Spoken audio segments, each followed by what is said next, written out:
नमस्कार, मैं हूँ आपके साथ प्रीति और आप देख रहे हैं बिहार न्यूज। और आज के इस खास कार्यक्रम में इस वक्त हमारे साथ मौजूद हैं राजीव रंजन पांडे, जो कि एक चुनाव विशेषज्ञ हैं, जिनसे हम राजनीति की दिशा और दशा दोनों को समझने की कोशिश करेंगे। राजीव जी, सबसे पहले तो आपका बिहार न्यूज में स्वागत है। नमस्कार जी। मैं आपसे सबसे पहले ये जानना चाहूंगी कि जिस तरह से कोरोना काल में चुनाव हो रहा है, तो उस पर आपकी क्या प्रतिक्रिया है?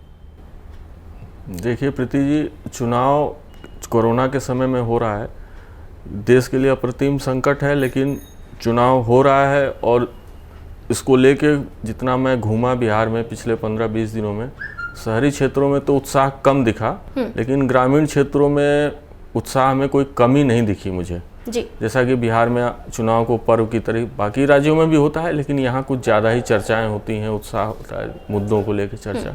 मुझे लग रहा है कमोबेश पिछले बार की तरह ही चुनाव होगा जी।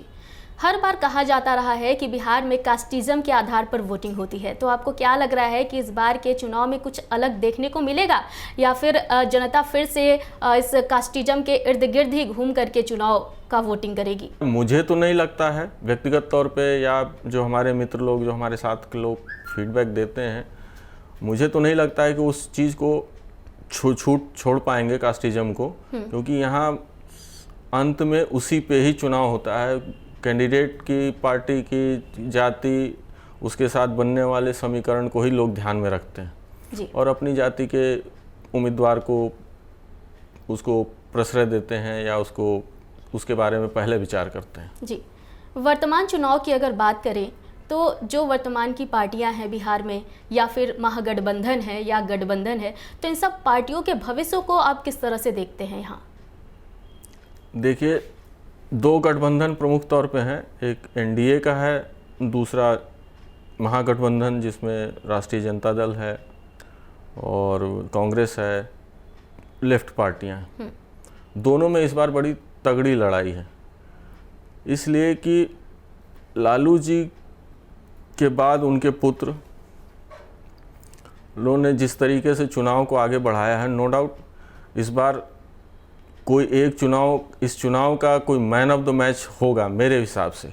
तो मैं तो कहूँगा कि वो तेजस्वी होंगे। जिस तरह से वो सभाएं कर रहे हैं, जिस तरीके से लोग स्वतः जा रहे हैं, जिस तरीके से लोग उनकी बातों को, और ख़ासकर जो उन्होंने बिहार के युवाओं के लिए जो रोजगार की बात की, जिसके कारण से एनडीए को उनके मुद्दे पे लौटना पड़ा, वो एक चर्चा वाली बात है। और ये बिहार के लोगों में, ये बिहार के युवाओं में खासकर, क्योंकि मैं प्रीति जी एक बात बता दूं, बिहार एक ऐसा राज्य है जहां देश के एवरेज को देखें जाति उसकी आबादी के हिसाब से, तो यहाँ सबसे ज़्यादा स्नातक हैं, ग्रेजुएट्स हैं, इसलिए उनके बीच में रोजी रोजगार इसके लिए बहुत चिंता है।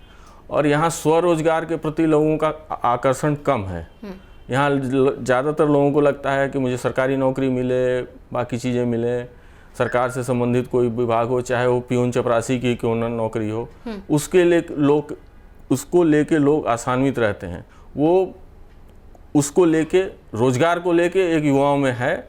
और इस बार का युवा और महिलाओं का पिछली बार भी सबसे ज़्यादा वोटिंग परसेंटेज था। पिछली बार टोटल 56% पोलिंग हुआ था बिहार में और विधानसभा चुनाव में, और उसमें 53% पुरुष वोटरों ने वोट किया था और 60% के लगभग महिलाओं ने वोट किया था। उसमें से भी जो 18 से 25, बल्कि यूँ कहें कि 30 के लगभग की महिलाएं थी, जो कामकाजी हैं या विभिन्न सेक्टरों में प्राइवेट सरकारी में काम करती हैं या अपना करियर बनाना चाहती हैं, उन लोगों का वोट ज़्यादा था जी। यानी कि हम कह सकते हैं कि इस बार का जो चुनाव है उसमें युवा ज़्यादा जागरूक नजर आ रहे हैं, क्योंकि रोजगार को लेकर हमेशा मारामारी रही है, खास करके अगर हम बिहार की बात करें तो। क्योंकि हम हमेशा से देखते हैं कि जो बिहार के हमारे युवा हैं काफ़ी मेहनत करते हैं, कड़ी मेहनत करते हैं, सुबह से ही पढ़ाई में लग जाते हैं, फील्ड में बैठ करके पढ़ाई करते हैं, मंदिरों में जा करके बैठ कर जहाँ जगह मिला वही ग्रुप डिस्कशन करते हैं, काफ़ी मेहनत करते हैं। और उन्हें ये मौका चाहिए होता है कि कब सरकारी नौकरियाँ आएँ, कब भर्ती हो और हमें नौकरी मिले। तो इस बार का जो मुद्दा है रोजगार को लेकर काफ़ी चर्चाएं हो रही है, चाहे वो महागठबंधन हो या फिर एनडीए हो, दोनों तरफ से। तो आपको क्या लगता है कि इस बार ज़्यादा वोटिंग प्रतिशत जो है वो युवाओं की होगी या महिलाओं की? युवा और महिला मिला के वोटिंग प्रतिशत फिर से मुझे ज़्यादा रहने की संभावना लग रही है। मुझे लग रहा है ये कोरोना काल में थोड़ा सा पोलिंग स्लो होने की संभावना है, लेकिन बाकी व्यवस्थाएं जो चुनाव आयोग कर रहा है उसके हिसाब से मुझे लग रहा है कि कमोबेश पोलिंग वही 60 के लगभग रहनी चाहिए, 60% के लगभग। ज़्यादा हो जाए बहुत अच्छी बात है, देश के लिए भी, प्रजातंत्र के लिए, लोकतंत्र के लिए, सबके लिए अच्छी बात है। लेकिन उसमें ये तो मुझे लगता है कि पिछली बार की तरह भी, पिछली बार लगभग 7% ज़्यादा था, इस बार और ज़्यादा हो सकता है। जी, 2015 के विधानसभा चुनाव से इस बार का चुनाव कैसे अलग है?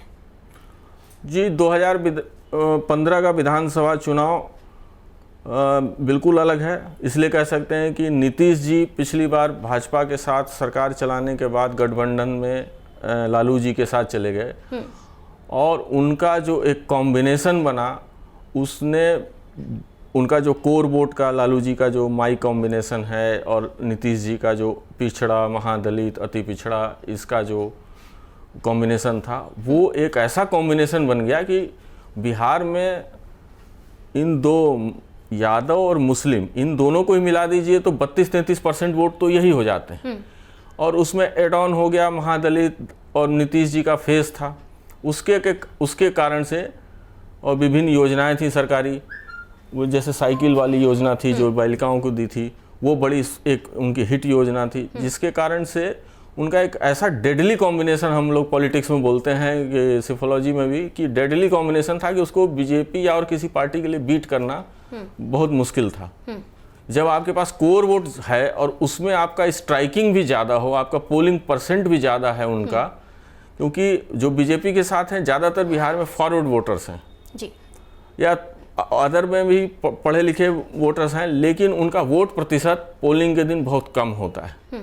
और जो ग्रामीण क्षेत्रों में या बाकी क्षेत्रों में जो आरजेडी का वोटर है, उनका पोलिंग परसेंट ज़्यादा था, इसलिए उनका उस बार सीटें भी ऐसी 80 सीट से ज़्यादा आरजेडी जीती, 70 सीट 71 सीट वो जीती, मतलब 243 की सीट में 150 सीट वो अकेले जीत लेगा। जी, ये एक संभावना थी। आपने कॉम्बिनेशन की बातें करी, तो मैं आपसे ये जानना चाहूँगी कि पहले तो नीतीश जी जो है वो राजद के साथ थे, अभी वो है बीजेपी के साथ, एनडीए में है, तो आपको क्या लगता है कि नीतीश कुमार का एनडीए के साथ जाना युवाओं को या फिर बिहार की जनता को भा रहा है? क्योंकि उनकी रैलियों में कई बार ऐसा देखा गया कि खासकर युवाओं ने उनका विरोध किया, तो आपको क्या लग रहा है कि ये कॉम्बिनेशन अब बिहार के लोगों को भा रहा है क्या?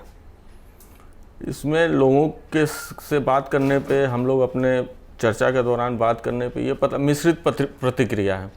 जो नीतीश जी के कामकाज को देखते हैं उनके बारे में अलग प्रतिक्रिया है, लेकिन वहीं पे जब इन्होंने आरजेडी का अलायंस तोड़ के बीजेपी के साथ आए तो उसके बारे में भी नकारात्मक प्रतिक्रिया है कि अब क्यों इनके साथ आ गए, पहले क्यों वो अच्छे थे, अब क्यों खराब हो गए, क्या पहले वो खराब नहीं थे अब खराब हो गए। ये सारी चर्चाएं तो होती ही हैं और इसको नीतीश जी का इसका नुकसान भी होगा। जो मुझे दिखाई पड़ता है कि देखिए, एक बार मैं बात बता दूं, पिछले 5 वर्षों में, अभी मैं किसी से चर्चा कर रहा था कि 243 की विधानसभा में केवल 3 एमएलए वो लेफ्ट पार्टियों के हैं जो सरकार में जिनकी भागीदारी नहीं थी। बाकी 240 एमएलए की भागीदारी सरकार में रही है किसी न किसी रूप में। उसमें प्रमुख भागीदारी जनता दल की थी। पहली सरकार बनी जनता दल, कांग्रेस और आपकी आरजेडी की। उसके बाद दूसरी सरकार बनी बीजेपी, राष्ट्रीय ये और जनता दल और क्या बोलते हैं इसको, एलजेपी की 2 विधायक थे इनके। अब सब मिला के सब लोग भागीदारी, इसमें सबसे ज़्यादा समय रहे हैं ये नीतीश जी की पार्टी रही है जदयू। तो और उनके एमएलए जितने हैं सिटिंग एमएलए, कमोबेश ज़्यादातर लोगों के खिलाफ एंटी इनकम्बेंसी है। उनके कामकाज को लेके, उनके पुराने हो चुके चेहरे के प्रति, पुराने हो चुके वादों के प्रति लोगों में नाराज़गी है, देखने को मिली है और इसका नुकसान तो है उनको दिखाई पड़ रहा है। आपको जब पोलिंग होगा तो उसमें समझ में आएगा।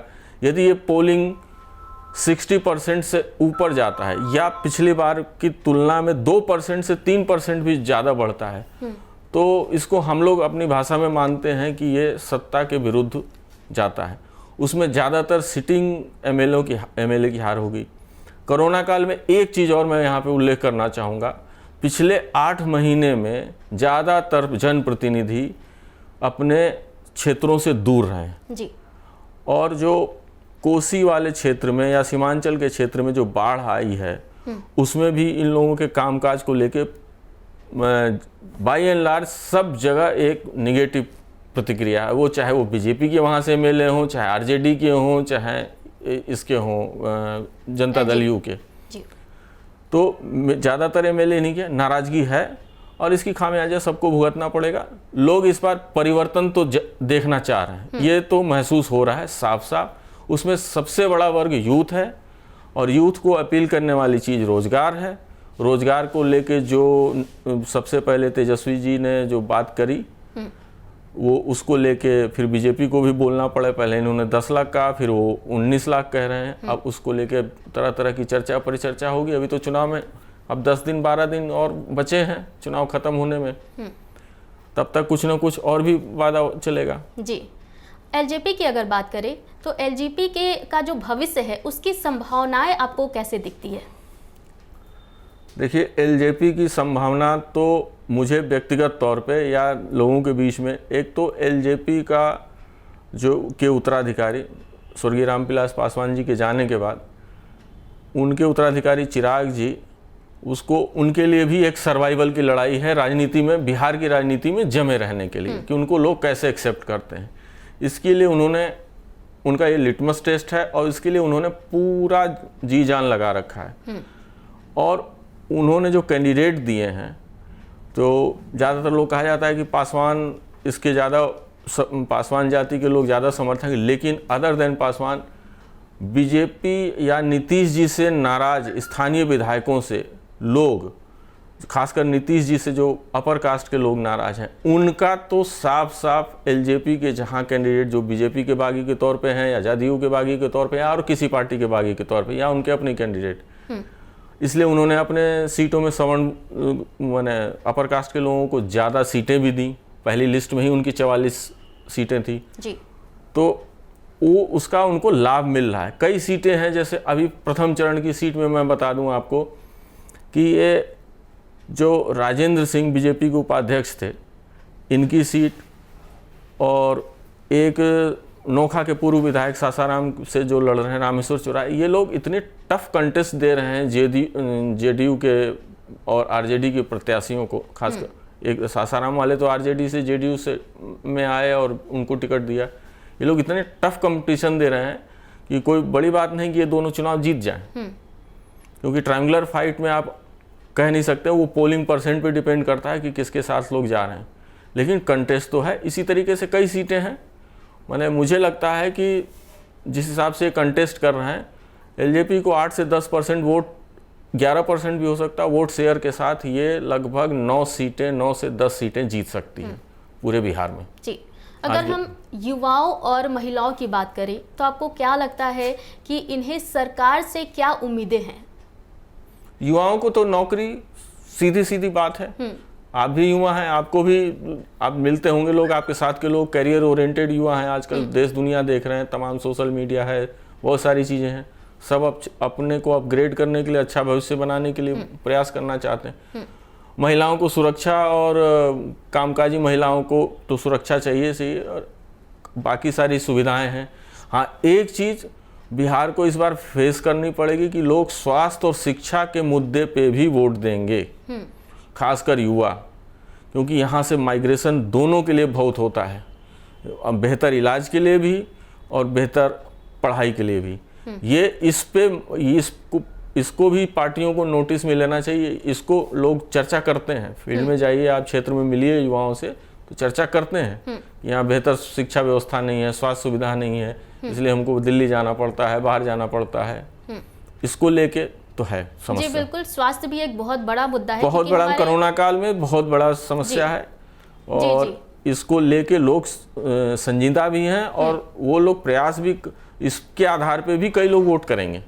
जी बिल्कुल, क्योंकि हमारे जो रिपोर्टर्स हैं कई जगहों पर वो गए और जो वहाँ की जनता थी वो बार बार ये कह रही थी कि कोरोना काल में जो बिहार के लोग बीमार पड़ रहे थे या फिर जिनका कोरोना टेस्ट नहीं हो पा रहा था, वैसे लोगों को ये महसूस हो रहा था कि बिहार में तो शिक्षा व्यवस्था की जो चौपट है वो तो है ही, साथ में स्वास्थ्य व्यवस्था भी जो है वो पूरी तरह से चरमराई हुई है। तो बिहार में लोग स्वास्थ्य व्यवस्था को भी सही करने की मांग कर रहे थे। तो उम्मीद है कि लोग इसको लेकर भी, स्वास्थ्य व्यवस्था को लेकर भी अब जागरूक हो गए हैं। अगर हम वोटिंग पैटर्न की बात करें तो बिहार में वोटिंग पैटर्न क्या रहने वाली है? वोटिंग पैटर्न में जी, शहरी और ग्रामीण क्षेत्रों में जब अलग अलग वोटिंग पैटर्न रहने की संभावना है। शहरी क्षेत्रों में अमूमन कम वोटिंग होती है और ग्रामीण क्षेत्रों में ज़्यादा उत्साह से लोग वोट करते हैं। और जहाँ तक इस बार मुझे लगता है कि इस बार युवा और महिला, पिछली बार भी यही था। पिछली बार चूँकि नीतीश जी के कुछ कामकाज अच्छे थे, फेस उनका अच्छा है, हार्मलेस पर्सनालिटी हैं, किसी कास्ट या किसी खास जाति बिरादरी को महत्व नहीं देते हैं, ये उनकी पॉजिटिव चीज़ें हैं। तो उसके कारण से पिछली बार उनको था, लेकिन पिछली बार उनके साथ कॉम्बिनेशन अच्छा था कोर वोट का, यादव भी थे, मुसलमान भी थे, बाकी थे। लेकिन इस बार उनके पास उनके विधायकों का 15 साल का, कई का 10 साल का, किसी का 5 साल का, ये सब का रिकॉर्ड है। और पब्लिक ये कोरोना काल में, क्योंकि जो कठिन पीरियड में ही आदमी की या किसी भी व्यक्ति की पहचान होती है, इन 8 महीनों में जो जिन जनप्रतिनिधियों ने अपने क्षेत्र को अनदेखा किया है, या क्षेत्र के, जैसे प्रवासियों की समस्या थी, जैसे कोटा से बच्चों को लाने के लिए जो सीएम ने एक बात कह दी थी, आज तक कई लोगों को चुभ रही है।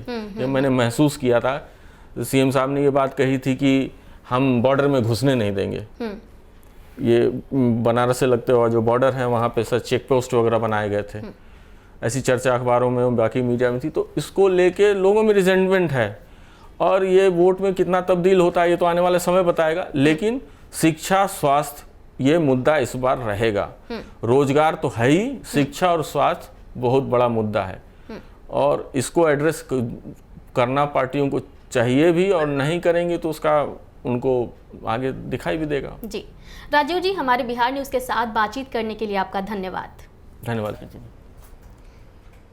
तो आपने देखा कि हमारे साथ बने हुए थे राजीव रंजन पांडे, जिन्होंने चुनावी मुद्दों को लेकर हमारे बिहार न्यूज़ के साथ बातचीत की।